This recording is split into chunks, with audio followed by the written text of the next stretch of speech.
Hello. Hello. And welcome to Instant Finish. Yes, Instant Finish. Hello. Can you guess what we're talking about this time? The Daleks. Yep, it's Fugitive of the Daleks, the next instalment of the First Doctor adventures. You know something? This old body of mine is wearing a bit thin. Do-do. Yeah, so this is another box set starring Stephen Noonan as the First Doctor. With Lauren Cornelius as Dodo, and this time Maureen O'Brien as Vicky. Older Vicky. Even more marvellous. And it's a 6-episode story. Yes. Written by Jonathan Morris. Yes. Directed by Nicholas Briggs. Yes. What did you think?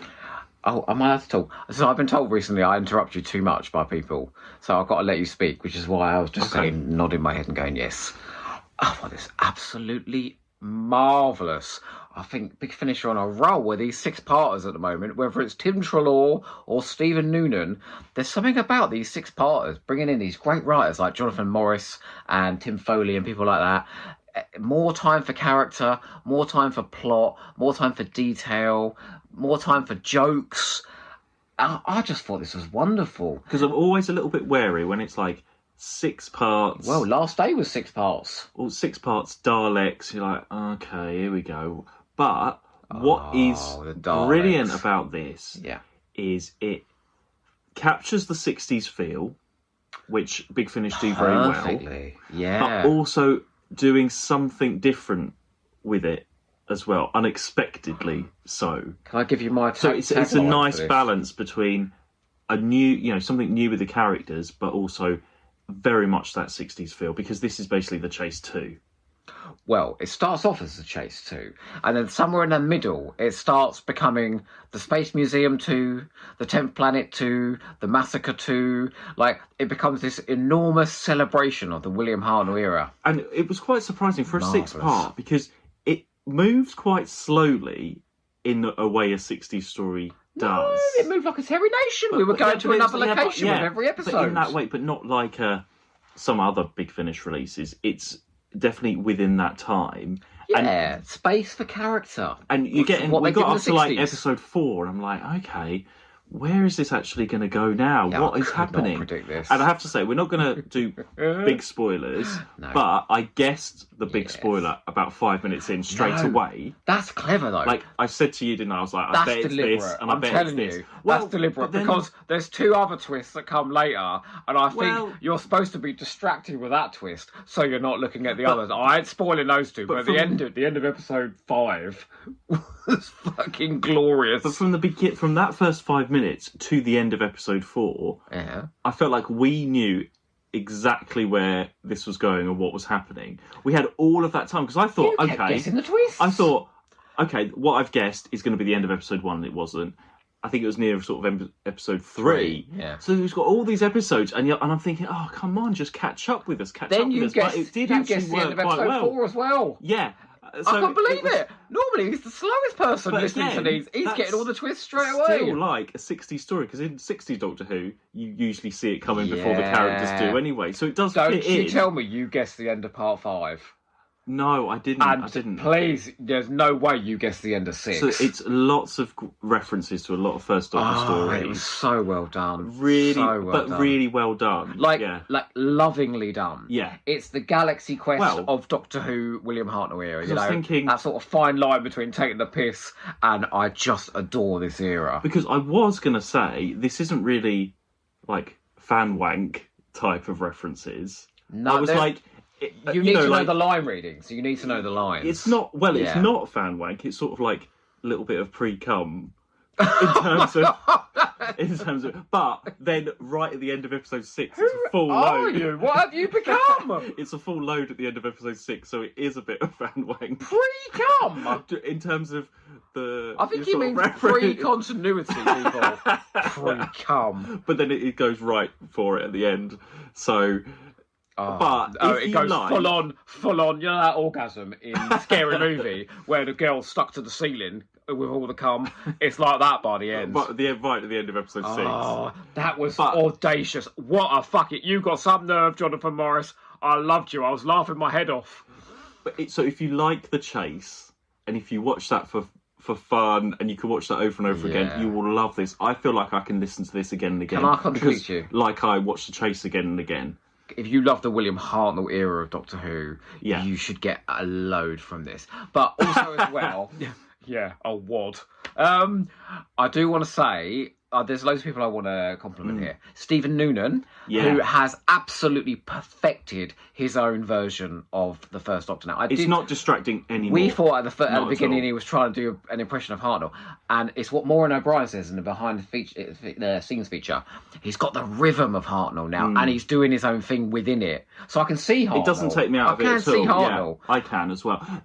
Because before, he does tend to literally take lines that have been said from other stories and say them exactly the same way. What are you talking about? Yeah, he does it in. That's the only thing. But the inflections are perfect. I'm not sure if he's doing that because then it's trying to just make that character a bit more realistic in terms of being William Hartnell.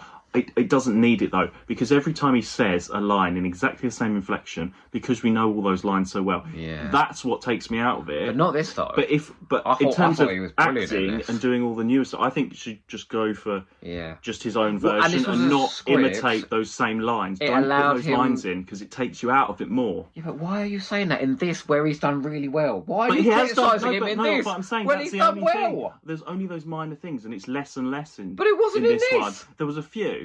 Like the line straight out the Sensorite. He was brilliant in this. No, he is. That's what I'm saying. He is. No, you're complaining. I'm saying he is great, but there's these one or two lines, so he doesn't need to do that. He needs to do more of what he's doing here. Don't listen to him. Well, I think you're amazing. He is. Well, I'll tell you what, it's a script that allows him to be funny, it allows him to be scary, it allows him to have heartfelt moments with Vicky. Okay, let's move on to Vicky. And Maureen O'Brien. Maureen O'Brien.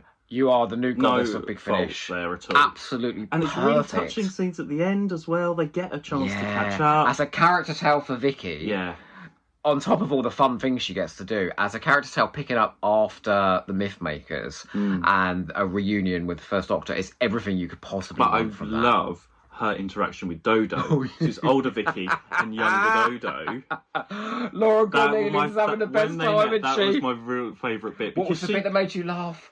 About saying she got old. She goes, I was young once, and Dodo goes, oh, what happened? It's really great. And you said Dodo's a bit like Flip in a way, but the relationship between Vicky and Dodo is a bit like Constance and Flip. Yeah, it's the 60s version of Constance and Flip. That's what it is. And you know when you can sort of tell, like with Miranda Rayson and Lisa Greenwood, you can tell they love working together. You can tell that Lauren Cornelius and Maureen O'Brien, well, they say it on the behind the scenes feature, but they're having a blast. I want them to have more adventures. And while we're talking about people, Nicholas Briggs, who I was complaining at the beginning of this. Oh, God, aren't you so sick of hearing him doing the same Dalek voices over and over again? And then he does 3 very different Dalek voices in this. You've got one who's a bit stupid. All taking inspiration from the Chase. Yeah, it's exactly like the Chase, but given Jonathan Morris sort of witty dialogue. So they are kind of comedy Daleks, but so funny. You know, I've got a one-line description of this story. Okay. You ready? It's a William Hartnell story as written by Douglas Adams. Yeah. Because it is full of witty lines, crazy ideas, madcap twists, but also moments of jeopardy and sort of some genuine heart as well. It just went by so quickly for a 6-parter. Yeah. It's such an easy listen. And, you know, not all of them are. Not everybody has an in easy comparison listen. to the last day where we were going, oh God, have we got to listen to another one? We were going, oh, can we go back to Fugitive of the Daleks, please? Yeah, we were just wanted to go on. So we were going to I don't want to go to work. I know we were going to eke out the episodes, but we just did a load all in one. Yeah, we got it yesterday. We've done it today. Yeah, we're straight done. away. I'd listen to this again. Absolutely, yeah. And I'm looking forward to more. We've got like a year to wait for the next one. I know. Please release a few more, because especially when it's so contradictory. They're releasing too much. They're not releasing enough. Release good ones more. Yeah, I know. We need good ones. When more Stephen like Noonan's got it just perfect now. It's like Tim Treloar. He's so perfect now. I just want more Noonan and more Treloars. Loved it. Absolutely loved it. Well, because I love, like I said, because I love the Chase and I love those 60s stories. I love Dodo, Vicky. It's got everything that you know, you want it's providing that nostalgia, but doing something a little bit different, adding a few extra character bits. This is what Big Finish does so well. Well, this is what Big Finish usually does terribly, which is nostalgia and all it. But this is when they do it well, nostalgia into a really clever narrative. Yeah. And I don't know, it might not be for everyone. People might be like, oh, well, there's nothing happening. It's very uneventful. But you have to like that style. You have to love your Terry Nations. You'll have a blast. You have to love that kind of thing. If you like having fun. Yeah, that's Fugitive and the Daleks, because it's really, really fun. And do you know what? I'll say a lot of things about Big Finish. You know, like the best ones now are usually the serious ones, and the ones that are trying to be fun are interminable. But this one is it's just got that right balance of everything, and it's just worked really well. All these elements have come together, and it has worked. Yeah. So check it out, folks. Yeah, and don't forget to finish beer.